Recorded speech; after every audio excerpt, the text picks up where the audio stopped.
கிருஷ்ணகிரி மாவட்டம் கட்டிகானப்பள்ளி கீழ்புதூர் கிராமத்தில் 2ஆம் ஆண்டு கன்று விடும் விழா நடைபெற்றது. இந்த விழாவில் 200 கன்றுகள் பங்கேற்பு. குறிப்பிட்ட தூரத்தினை விரைவாக கடந்த கன்றுகளுக்கு பரிசு தொகை உள்ளிட்ட பல்வேறு பரிசு பொருட்கள் வழங்கப்பட்டது. கிருஷ்ணகிரி மாவட்டம் கட்டிகானப்பள்ளி கீழ்புதூர் கிராமத்தில் பூங்காவனத்தம்மன் கோவில் திருவிழாவினை முன்னிட்டு 2ஆம் ஆண்டு மாபெரும் கன்றுவிடும் திருவிழா நடைபெற்றது.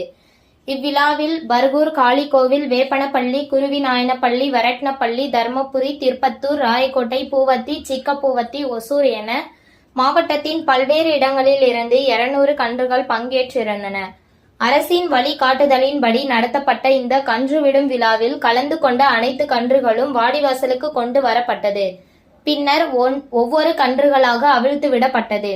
இதில் 100 மீட்டர் தூரத்தினை மிக குறைந்த நேரத்தில் விரைவாக கடந்த கன்றுகளின் உரிமையாளர்களுக்கு ரொக்க பரிசுகள் உள்ளிட்ட பல்வேறு பரிசு பொருட்களும் வழங்கப்பட்டது. இந்த கன்றுவிடும் விழாவினை ஆயிரக்கணக்கான மக்கள் மத்தியில் அவிழ்த்துவிடப்பட்ட கன்றுகளை இளைஞர்கள் தட்டி உற்சாகப்படுத்தினார்கள்.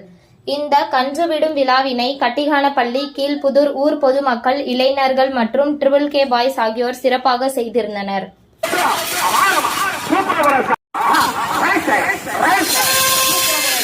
பிரமாதமாக, அற்புதமாக, அழகாக,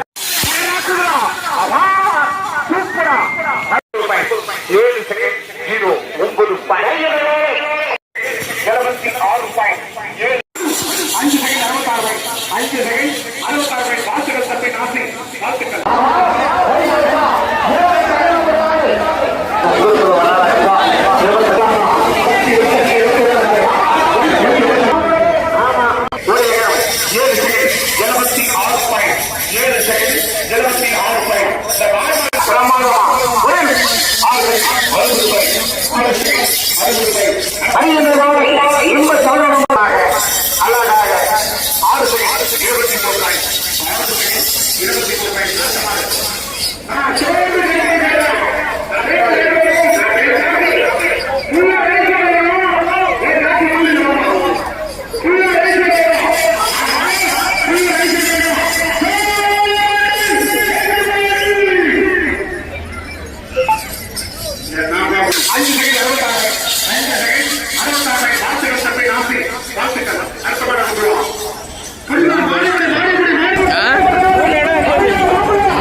உங்கள் தேடல் நியூஸ் சேனலை லைக் பண்ணுங்க, ஷேர் பண்ணுங்க, கமெண்ட் பண்ணுங்க, ஆல் பெல் பட்டனை கிளிக் பண்ணுங்க, மறக்காம சப்ஸ்கிரைப் பண்ணுங்க.